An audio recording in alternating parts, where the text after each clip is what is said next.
Welcome to our first video interview of Around the World 80 Skeins. I'm here with Shannon Squire. Hello. And we are in Southeast Portland today. And we're going to talk about how... I'm going to edit that out. All right, we'll just get started. Okay, so how did you get into fiber and what sparked your interest in design? Wow. I worked at the VA hospital here in Portland years ago. Really? And there was a really wonderful knitting group of people that met every Friday. And one of the people in the knitting group was a woman who became my partner in Twisted. So we opened a yarn shop together.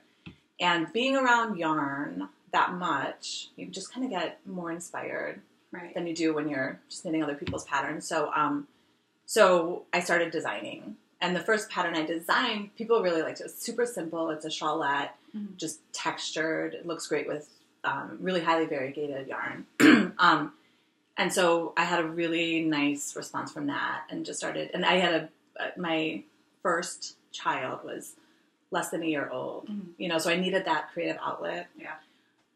So I just started designing, and then Twisted, we did a bunch of yarn and pattern clubs through Twisted. And just kind of got my feet wet there. So wow, very cool. When did you work at the VA? Like what? I worked at the VA, up until 2007 for 5 years previous. So 2001 or 2002 to 2007. Okay. And what did you do there? I was in administration. Interesting. Yeah, for a mental health education program. Very cool. What's the first thing you ever knit? Do you remember? Oh golly. I don't remember the first thing I ever knit, but one of the first things I ever crocheted was a blanket for my now husband. And when it was Red Heart yarn, we lived in Montana, and there was like a Ben Franklin. Yeah. So I made it, and my gauge, of course, changed a great deal throughout the crocheting of it. And so the bottom was super wavy. So I just cut the bottom off, sewed it up. He still has it. He still uses it. It looks terrible. So I guess the boyfriend's sweater curse doesn't apply to blankets. I get crochet blankets. Crochet blankets. Out of 100% acrylic. Yeah. There's a That's how you catch them. Yeah. It's like spider webs. What color was it? It's blues and yellow. Very nice. Very manly. It's kind of, how the gradient's really in right now. It's kind of like a gradient. Oh, very nice. Cutting edge. If you were in charge of picking the Pantone color of the year, what would it be? I think it would probably be either a yellowy green or an ochre yellow. Those are two of my favorite colors. Very nice. How do you describe your design style? The kind of knitting you can do while watching trashy television. Especially supernatural, like shows with a supernatural bent. Yeah. Yeah, I don't like anything that's too, for my personal knitting, I don't like anything that takes too much brain power because I don't have that much brain power. Yeah. Interesting. What's your favorite part of the design process? Is it the original idea? I think it's just the knitting. I love knitting. Yeah. And if I have a day when I don't knit, something feels wrong about that day. Yeah. Your hands get kind of achy. Yeah, they get achy when I knit. I have to sleep with braces at night. No. I kind of broke my hands, but a day without knitting is not a good day. I need it to center myself and kind of. Yeah. Nice. What's your least favorite part? The math.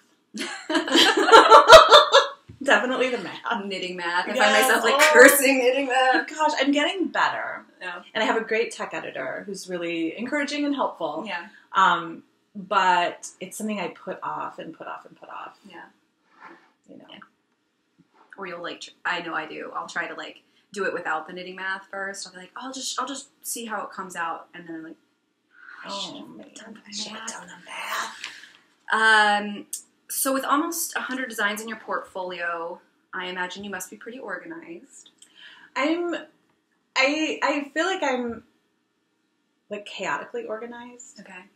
Fits and starts, I try. Or? Yeah, we lived for years, for 6 or 7, maybe 6 years, we lived in a 600 square foot house. Mm-hmm. And while we lived there, we had 2 kids. Yeah. And I had my business. So I think that more than anything else, and just having Twisted and the way we had to organize, you know, a very small like office space for a bunch of people, taught me how to be more organized than I had been in the past. Mm-hmm. So I think that I'm organized in my own way. Mm-hmm. You know, like if you look at my notebooks, they look crazy. They look like a crazy person did them. You know, there are doodles and like different colors and everything, but it's how I organize myself, and it makes sense to me. Okay. Yeah. That's good. Uh-huh. What's your favorite thing about being a designer?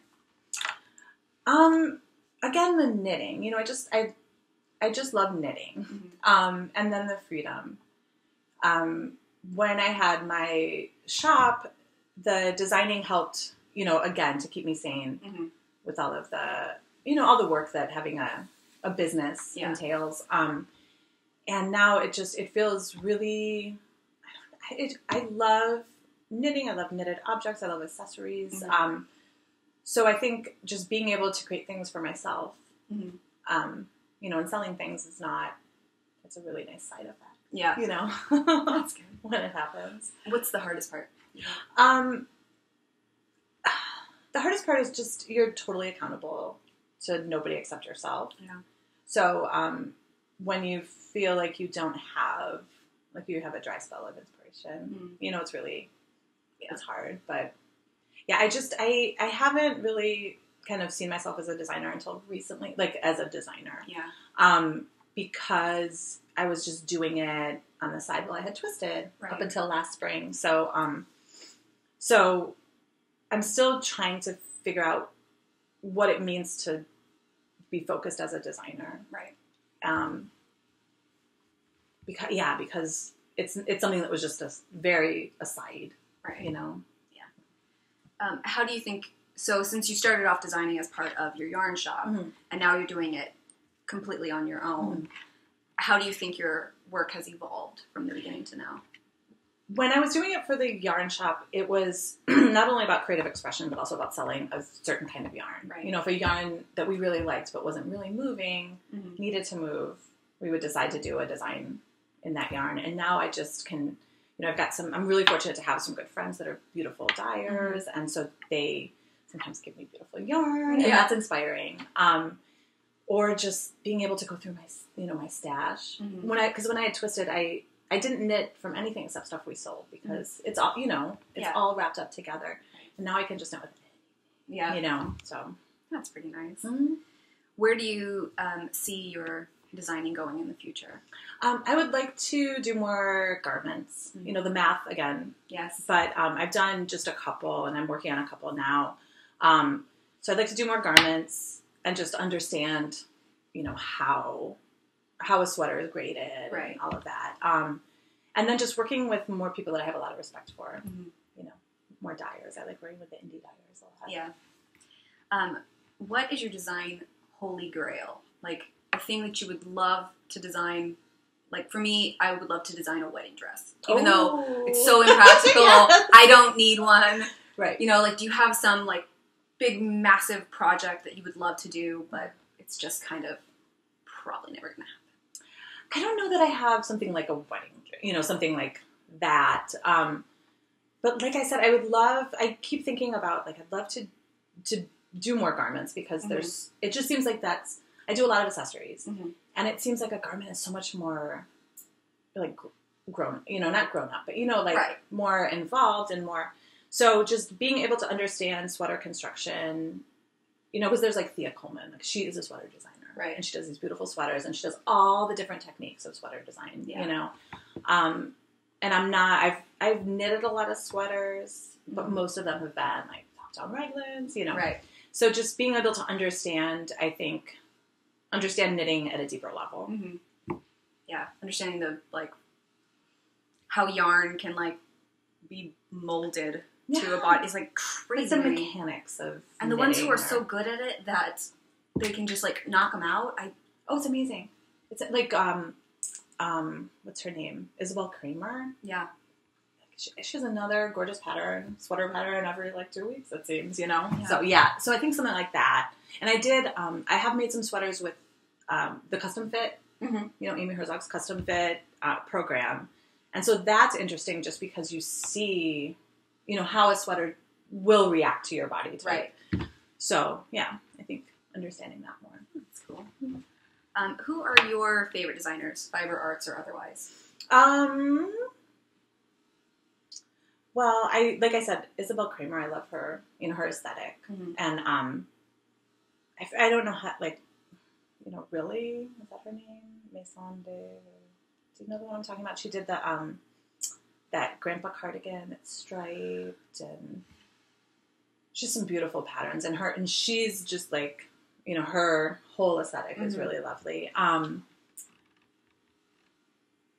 don't have time to knit from other people's patterns anymore. But I have some friends who are designers who I really admire what they do. Mm-hmm. A woman that works at Twisted, Catherine Leek, her designs are really gorgeous, and Lee and Star, and so cool. Do you feel like the environment and culture of Portland have inspired your designs at all? I think so. Not definitely. Yeah. But not in a really literal way. Right. But I do have some patterns I've named after different, kind of Oregon and Portland landmarks. And I think just the beauty and the culture and the climate here, I think is very inspiring for the kind of things I design. Accessories that you can wear 9 months out of the year. Right. So. Do you feel like, I just saw you have a new one, the Bridges one? Oh, yeah. That's an older one that I just re-released. Oh, did you? Yeah. Okay. Yeah. Yeah, that one you look at it and you're like, I can see that. That's Portland. Right. And the color and then, the shape of it. That's so cool. Do you, which of your designs could you wear every day? Oh, I really love cowls, and I love just cowls that you can double. And so I've got two that I wear almost every day. One is called Mesh Leaf Cowl, and it's made out of a lace weight yarn. And my version is made out of Lacy by Blue Moon Fiber Arts, which is this really kind of fuzzy merino. And it just feels good, And then I've got another one made out of Malabrigo lace. That's a tube cowl, just with stripes. And it's actually the same colors as the sweater. And I wear that every day, whether or not it matches what I have on almost every day too. I really like just smushy something cowls. right here that you can snuggle with. Exactly. And ever since I had children, I run hot. So generally that's what I need is just something here, and it keeps me toasty. Yeah. Well, this has become my everyday thing because I'm growing out a pixie cut and it gets a little mullety in the back. It's super cute. I'm not really this hip. It's just hiding. What's the most important knitting lesson you've learned? I think the most important knitting lesson I've learned is how important swatches are. And how important it is to be able to understand your knitting and be able to read it. And that's something I've learned from working with so many customers at Twisted. Yeah. That until that flips, that switch flips. Yeah. And you know what a purl looks like as opposed to what a knit looks like. You're just kind of doing something. You're not actually, you don't understand what you're doing. And then I was with some women yesterday. I was delivering Girl Scout cookies. And they were both swatching for sweaters. And they were measuring their swatches on the needles. And I said, ladies, you're going to have to block those. And they both were like, shut up. But it's really important, especially if you're making a garment. Yes. Swatching is important and let you understand what your fabric's like. And being involved in the custom fit, doing some of the custom fit sweaters and getting ready to launch that at Twisted was we all were embracing big, nice, big swatches, right.